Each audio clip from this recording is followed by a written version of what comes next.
Me alegra saludar a todas las personas que están mirando este video. Mi nombre es Inti Raúl Cuadros. Me gusta estudiar la palabra de Dios y compartir sus enseñanzas con otras personas. Los invito en esta ocasión para que juntos estudiemos el tema que he titulado Las caídas de los justos.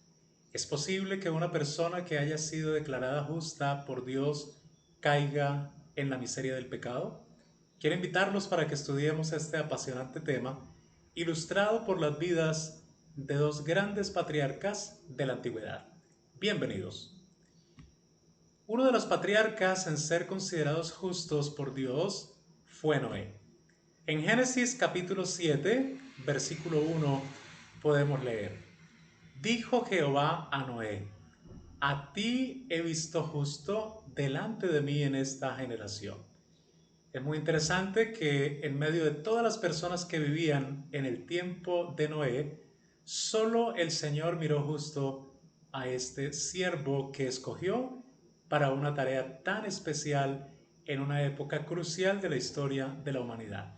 Pero no solamente en Génesis 7:1 leemos que Dios hubiese considerado justo a Noé, sino que siglos después el profeta Ezequiel, en el capítulo 14, los versículos 14 y 20, ratificó esa declaración del Génesis, enseñando, escribiendo que Noé es una persona justa considerada por Dios. El segundo caso es el caso de Lot, este sobrino de Abraham que vivió en la ciudad de Sodoma. Podemos leer allí en Génesis 18, versículo 23, cuando Dios decidió revelarle a Abraham su decisión de destruir la ciudad de Sodoma, como también otras ciudades que vivían inmersas en pecado. Abraham le preguntó a Dios, Génesis 18, 23, ¿destruirás al justo con el impío?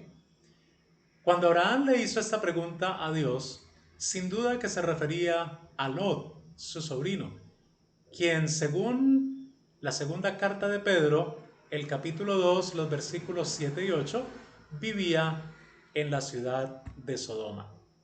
Pero no solamente el libro de Génesis nos presenta una declaración explícita según la cual Noé fue considerado justo por Dios, y luego en el capítulo 18 también entendemos que Lot fue considerado justo. Es interesante que en el Nuevo Testamento se mantiene este estatus, y el apóstol Pedro, en su segunda carta, en el capítulo 2, habló de estos dos patriarcas y los relacionó con la justicia. Vamos a leer lo que dice allí, segunda de Pedro capítulo 2, versículo 5. Hablando de Noé, Pedro escribió: Dios no perdonó al mundo antiguo, sino que guardó a Noé, pregonero de justicia. Qué relación tan directa entre Noé y la justicia. Debido a que Noé fue declarado justo, entonces Noé fue descrito por esta carta de Pedro como un pregonero de justicia. Pero unos versículos más adelante, específicamente en el número 7, Pedro continuó hablando de los justos y en este caso mencionó a Lot. Dice que Dios libró al justo Lot. Qué interesante cómo la Biblia mantiene esa misma tónica de declarar a algunos siervos de Dios como justos, y lo hace desde el principio de la Biblia hasta el final. Pero es muy interesante que Lot y Noé cometieron los mismos graves pecados que practicaron las personas de sus días, pecados por los cuales estas personas fueron destruidas. La Biblia nos permite saber, en las palabras del propio Señor Jesucristo, que los impíos de los días de Noé y los impíos de los días de Lot se complacían en varios pecados, uno de los cuales era la embriaguez. Así que allí en Mateo 24 y en Lucas 17 podemos encontrar las palabras que el propio Cristo declaró, describiendo la actitud pecaminosa de las personas que vivían en los días de estos patriarcas. En Mateo 24:38 el Señor Jesucristo dijo: en los días antes del diluvio estaban comiendo y bebiendo. Interesantes estos dos verbos que se relacionan con necesidades biológicas que tenemos los seres vivos, particularmente los seres humanos. Pero también en Lucas 17, versículo 8, el Señor dijo que en los días de Lot, las personas que vivían en esas ciudades impías también se dedicaron a comer y a beber. Utiliza los mismos verbos. Alguna persona pudiese preguntarse de manera válida: ¿y qué pecado cometieron esas personas al comer y beber? ¿No hacemos lo propio todos los seres vivos? ¿No lo hacemos todavía hoy en día? Es más, ¿no dice la Biblia que allá en el reino eterno comeremos y beberemos? Pero dejemos que sea el propio Señor Jesucristo, en el contexto de Mateo 24, quien nos explique lo que quiso decir cuando se refirió a que esas personas fueron destruidas, entre otros pecados, por comer y beber. Allí en Mateo 24, los versículos 48 y 49, cuando Cristo empezó a describir en ese mismo capítulo acerca de la actitud de los malos siervos, dice el Señor en el versículo 49, que los malos siervos se caracterizan porque empiezan no solamente a maltratar a sus consiervos, sino también a comer y a beber con los borrachos. Qué interesante que ese beber, que está al lado de la palabra comer, los mismos verbos que utilizó allá en el versículo 38, el beber está relacionado con la embriaguez, con los borrachos. Esto nos permite entender que si ese beber por el cual fueron destruidos los habitantes de la tierra de los días de Noé y de los días de Lot, era un beber que por supuesto se refería a beber bebidas alcohólicas, bebidas embriagantes. Así que si beber fue uno de los actos que llevó al Señor a destruir a estas personas, entendemos que el comer se refería también a una actitud malsana, de glotonería, de entrega a los apetitos desenfrenados. Mis queridos amigos, hermanos, es muy interesante mirar que estos dos patriarcas que fueron considerados justos y que condenaron tan ávidamente los pecados en los cuales estaban incursos los habitantes de su tiempo, estos mismos patriarcas incurrieron en los mismos pecados. Miremos el ejemplo triste de Noé. Un tiempo después del diluvio, Noé se embriagó. En Génesis capítulo 9, los versículos 20 y 21, podemos leer que Noé plantó una viña, bebió del vino de esta y se embriagó. Pero a pesar de cometer un pecado por el cual fue destruido el mundo antediluviano, se sabe por la Biblia que en 950 años de la vida de Noé solo se embriagó en una ocasión. Es decir, que este pecado de la embriaguez en el cual cayó Noé, pecado que él había denunciado durante 120 años, no fue un pecado habitual en su vida. Fue un pecado que se presentó una sola vez en una vida tan extensa de casi un milenio. Pero ahora miremos la experiencia de Lot, el otro personaje que fue declarado justo en el Antiguo y en el Nuevo Testamento. Un tiempo después de la destrucción de Sodoma, Lot también se embriagó. Allí en Génesis capítulo 19, los versículos 31 al 33, podemos leer de manera asombrosa este triste relato.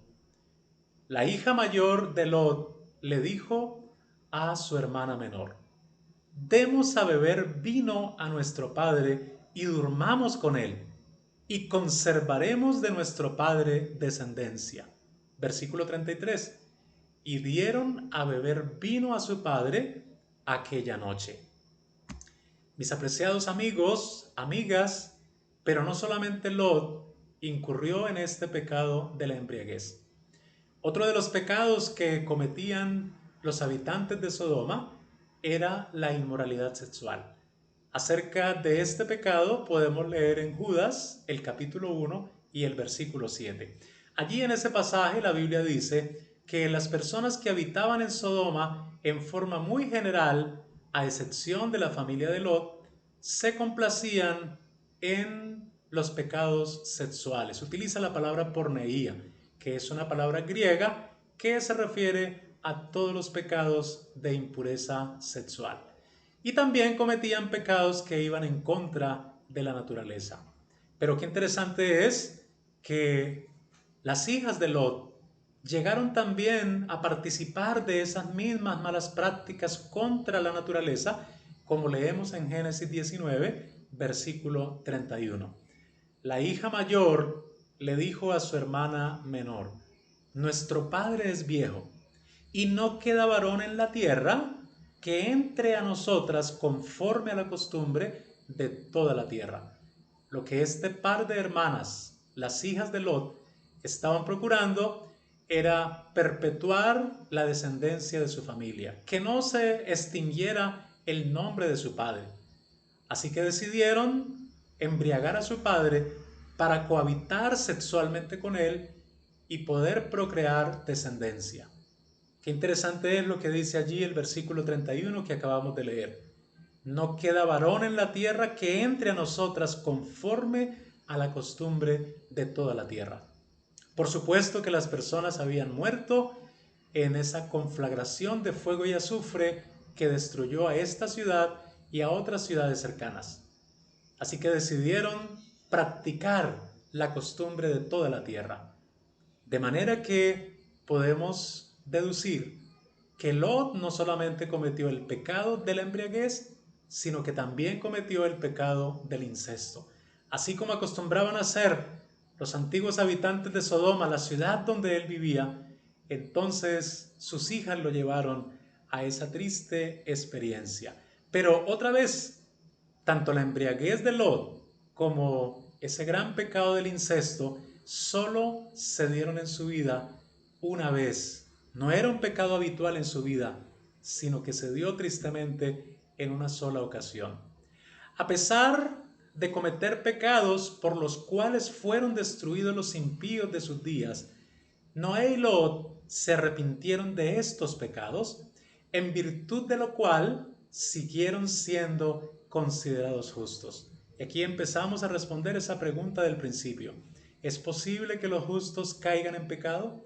¿Es posible que se levanten de esa condición y continúen manteniendo el estatus que Dios mismo les otorgó? A pesar de ser perdonados, sin embargo, les sobrevinieron graves consecuencias por estos mismos pecados. En el caso de Noé, esa única embriaguez de su vida conllevó al triste incidente en el que su hijo Can recibió una terrible maldición. Acerca de ese triste evento podemos leer en Génesis capítulo 9, los versículos 20 al 25. Pero, ¿cuáles fueron las consecuencias de la embriaguez y del incesto de Lot? Esa triste experiencia conllevó al incidente en el que sus hijas concibieron dos hijos varones, a Moab y Amón, como podemos leer allí en Génesis 19, los versículos 36 al 38. Pero lo triste del nacimiento de este par de hombres es que estos se constituyeron en los padres de dos grandes pueblos, de dos grandes naciones que llegaron a ser grandes enemigos del pueblo hebreo, del pueblo de Dios. Acerca de esa guerra constante que ofrecían los moabitas y los amonitas, podemos leer en Jueces el capítulo 3 y en Jueces capítulo 10. Pero ya hemos llegado a la conclusión de este corto pero importante estudio de la palabra de Dios.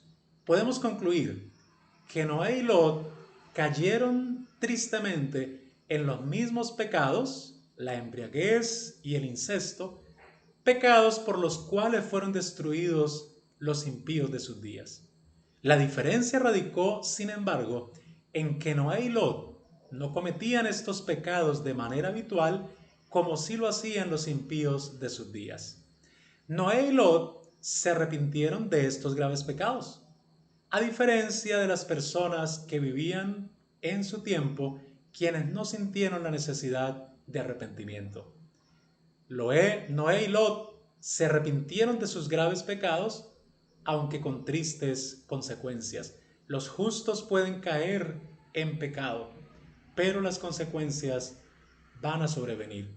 A pesar de sus caídas, Dios siguió considerando a estos dos patriarcas como justos. Ya lo hemos leído allí en Ezequiel capítulo 14 y también en Segunda de Pedro. ¿A qué reflexión pudiéramos llegar en esta parte final de nuestro estudio? La primera es que los justos del tiempo actual no están exentos de caer en los mismos pecados que a menudo condenan. La segunda reflexión es que cuando los justos caen en pecado, pueden ser perdonados y restaurados. El sabio Salomón en Proverbios 24:16 escribió: si 7 veces cae el justo, 7 veces volverá a levantarse. Una penúltima reflexión de este estudio es que aunque les sobrevengan consecuencias, al ser perdonados, los justos seguirán siendo considerados como tales. Alabado sea Dios por su gran misericordia al considerar justos a sus siervos, aunque en algunas ocasiones caigan en pecado. Recordemos lo que escribió también el apóstol Juan: hijitos míos, estas cosas les escribo para que no pequéis. Lo mejor es que no cometamos pecado. Pero luego añadió el apóstol: pero si alguno hubiere cometido pecado, abogado tenemos para con nosotros a Jesucristo el justo. Mis queridos amigos, yo quiero invitarlos a alabar al Señor porque es muy fiel al conservar el estatus de justos que nos dio en el momento cuando nos entregamos a Él. Pero si hay alguno de los amigos o amigas que están mirando este video, que sienten en su corazón que todavía no han alcanzado ese estatus de justos, yo quiero invitar a esos amigos para que busquen afanosamente en oración ese estatus de justos, porque solo al tenerlo tendrán la garantía de la vida eterna. Que Dios les ayude a ser felices en este mundo y especialmente se preparen y ayuden a preparar a otras personas para la felicidad inexpresable que nos espera en el reino celestial. Dios nos bendiga a todos.